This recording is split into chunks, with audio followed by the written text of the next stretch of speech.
7:39 escribe hoy en su columna en El Financiero Raimundo Rivapalacio sobre la ministra de la Suprema Corte de Justicia, Yasmín Esquivel.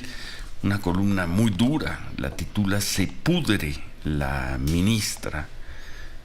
Habla de todo este recurso que interpuso, este amparo que presentó y obtuvo, que solicitó y obtuvo, para suspender por lo pronto los trabajos del Comité de Ética de la Universidad, de la UNAM, que estaba pues trabajando para determinar quién le había copiado o plagiado la tesis a quién. Si la ministra, un señor de apellido Báez, o el señor Báez a la ministra, simplemente por una lógica de tiempos, pues el señor Báez presentó primero la tesis. Uno supondría que entonces la ministra Yasmín Esquivel, pues de alguna manera se habría hecho del contenido para copiar, plagiar y titularse.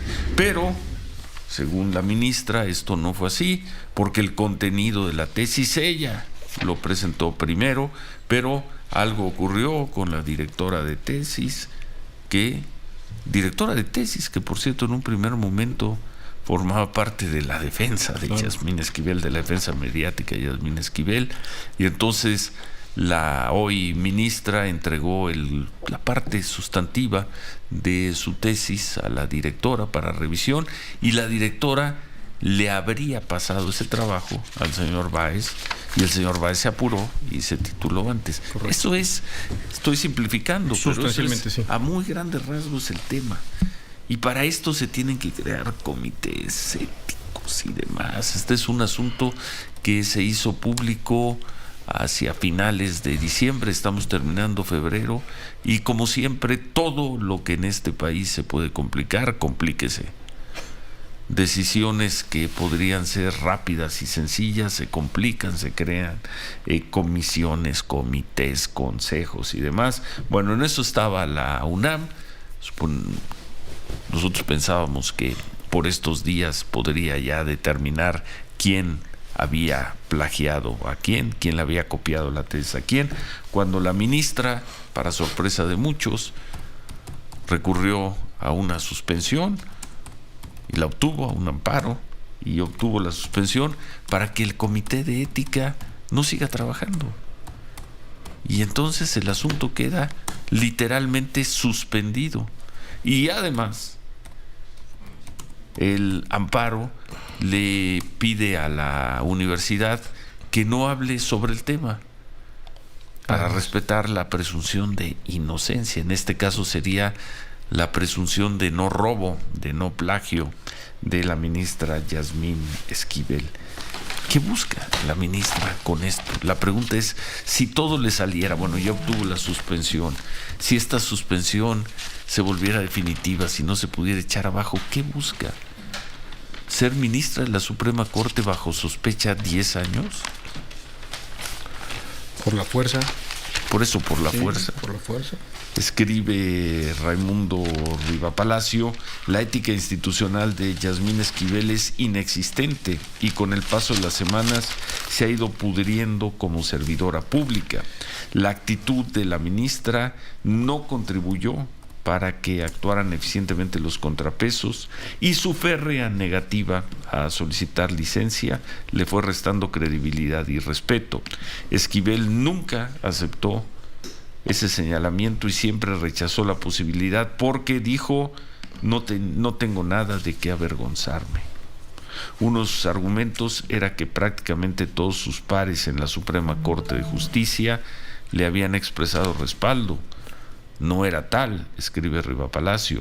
El equipo de la presidenta del tribunal, Norma Lucía Piña, estuvo evaluando opciones para solicitarle la renuncia por el costo que estaba generando al Poder Judicial, pero legalmente no existe ninguna provisión legal. Varios de sus pares, es decir, de los otros ministros, comentaron que su presencia era muy incómoda para todos. En fin, concluye la columna diciendo: el daño reputacional, que era lo que ella quería combatir, está hecho y se puede alegar que será irreversible, cualquiera que sea la decisión final de la UNAM. Su ética institucional, la ética de la ministra, es inexistente y con el paso de las semanas se ha ido pudriendo como servidora pública, pasando de ser activo para Palacio Nacional y para la Corte a ser un lastre. Bueno, pues sí.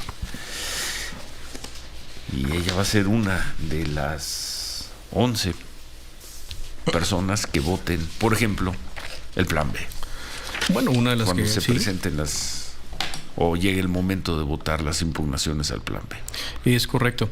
Y, por ejemplo, decíamos, esta semana tenía un tema sobre el asunto de la militarización, algo sobre el trabajo de las fuerzas de la Secretaría de Marina en operaciones de seguridad. Lo retiró ayer. ¿Por qué? Porque hubo tal cantidad de comentarios de ministros y de ministras, observaciones, y ella dijo públicamente, mejor lo retiro y lo revisamos. No sé si eso significa algo, pero pues le echaron para atrás por lo pronto un dictamen que ella estaba planteando, ¿no? Si es inocente incluso la propia ministra, si ella lo hizo todo correcto, creo que su estrategia erró. Ese es el planteamiento una y otra vez repetitivo por parte de, y abordado desde diferentes ángulos de Raimundo Riva Palacio. Se ha equivocado en la estrategia, se ha equivocado en los cómo.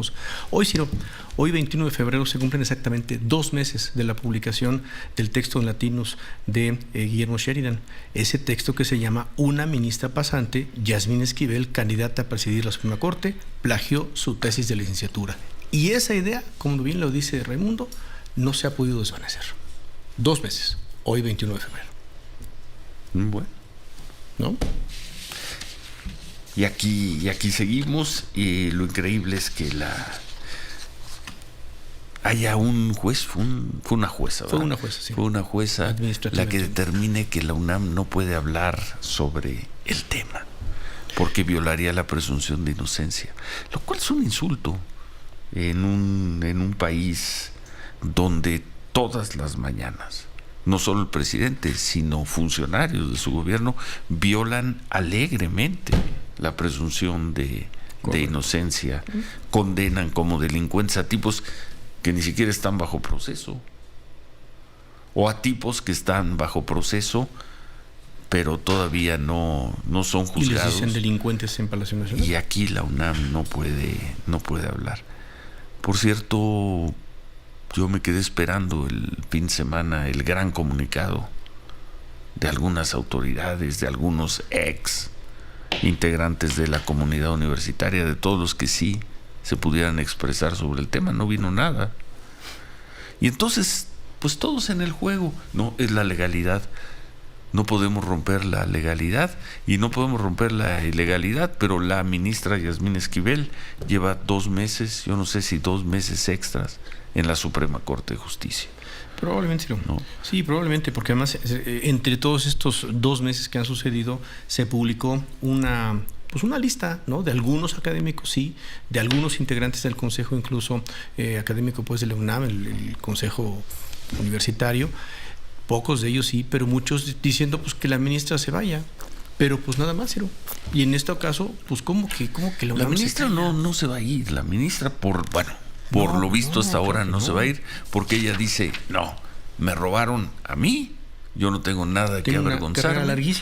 Tengo una carrera larguísima y yo aquí me quedo. Sí. Y si no les gusta, pues sáquenme con la dura ley.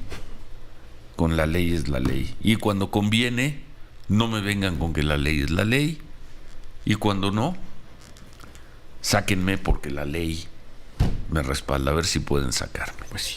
Bueno, el tema de la ministra Yasmín Esquivel, hemos buscado, quisiéramos escuchar el punto de vista de su abogado, el abogado... Es Alejandro Romero, ¿sí? ¿Alejandro Romero? Romano Rascón.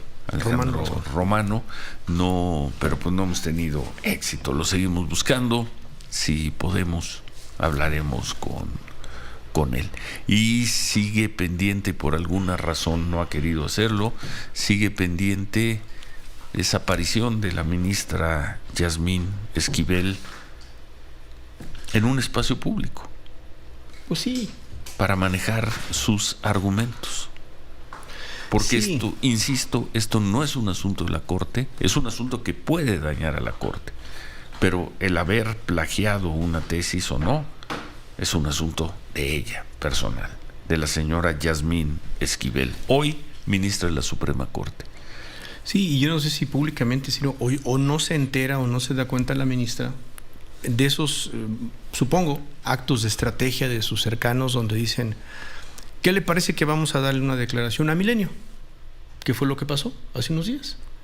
Entonces, obviamente, pues el reportero de Milenio está fuera de la corte esperando pues el día que hay sesión, y ese día le da una declaración a Milenio, solo a Milenio. El abogado. No, la ministra. La ministra, sí, pero la del coche cuando va saliendo, sí. Días después, que era el viernes pasado, le da una declaración al Universal. Yo no sé si ella no se da cuenta que esa declaración queda absolutamente rebasada. O sea, el problema no es Milenio, el problema no es el Universal, el problema es ella y su declaración, que viene atrás todo el tiempo, y que realmente pues no dice mayor cosa. ¿No? No estoy violando la ley, me estoy defendiendo. No tengo interés de atacar a la UNAM. Y luego viene el amparo, que notoriamente deja en desventaja, por lo pronto, a la propia Universidad Nacional Autónoma de México. Y decía una frase que me parece interesante don Javier Cuello con Pepe Cárdenas, y le decía, mucho cuidado con callar a la UNAM, mucho cuidado con callar o intentar callar a los universitarios. Es decir, mucho cuidado con mandar ese mensaje de callar a la comunidad universitaria, porque se puede revertir. Negativo. Pues sí, pero yo, de veras, yo hubiera esperado un poquito más de imaginación de la comunidad universitaria para expresar algo, por supuesto que sin violar la ley, pero como que tampoco. Porque ellos no están impedidos, ellos no están impedidos. Eso, pero está impedida la universidad. Como que tampoco tienen muchas ganas de entrar al tema. ¿Dónde está la comunidad universitaria? Se pudo haber expresado. Una cosa es que no lo pueda hacer, ¿qué? La rectoría, el área jurídica de la UNAM. Claro, quizá el propio rector. Por eso el propio rector. Tienes montones de académicos, tienes montones de personas, pues, ¿no? Pues no.